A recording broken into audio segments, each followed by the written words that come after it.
அஸ்ஸலாமு அலைக்கும் வரஹ்மத்துல்லாஹி வபரகாத்துஹு.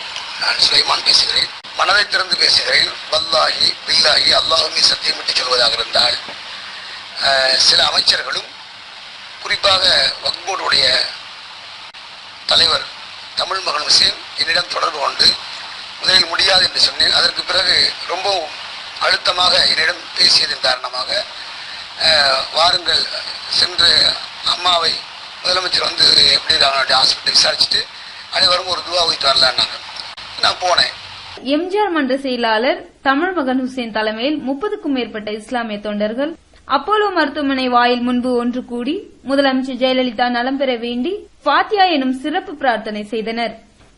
போனேன்னு சொன்னா போய் ஃபர்ஸ்ட் ஃப்ளோர் வரலும் போய் விசாரிச்சுட்டு சில விஷயங்களை விசாரிச்சுட்டு வருகின்ற போது துவா ஓதப்பட்டது.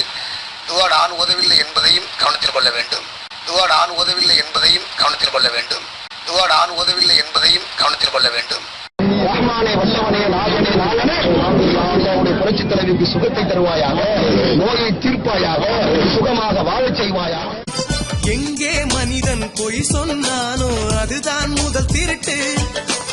எங்கே மனிதன் பொய் சொன்னானோ அதுதான் முதல் திருட்டு. கொள்கையில் நான் ஒரு காலத்தில் விட்டு கொடுக்க மாட்டேன் என்பதும் என்னை அறிந்து எல்லோருக்கும் தெரியும். ஆனா ஒரு செய்தி, இது எனக்கு மிகுந்த உடன்பாடு குறைந்த அளவில் தான் சென்றேன். துவா ஓதுவதற்கு அழைக்கப்பட்டேன். ஆனால் நான் துவா ஓதவில்லை. இதெல்லாம் எவ்வளவு பெரிய கேவலம் தெரியுமா? பக்கத்துல ஒருவர் இருந்தா அவரை நீங்க ஓதுங்க டக்குனு ஓதிட்டாரு. வேலை முடிஞ்சா சும்மா நின்று கொண்டிருந்தேன். நீங்க சொல்றத நான் சொல்லலன்னு நீங்க சொல்றீங்கன்னு சொன்னா இப்ப இந்த நிகழ்ச்சியை பார்த்துட்டு இருக்கிற லட்சோப லட்சம் மக்கள் என்ன நினைப்பார்கள் அப்படின்றதுக்கு தான் வரேன். இது ஒன்றே இவர்களை பற்றிய சாட்சி என்பதோடு நான் நிறுத்திக்கிறேன். சுலைமான் ஆகிய நான் கொள்கை ஒரு கால உயிர் போனாலும் விட்டுக் கொடுக்க மாட்டேன்.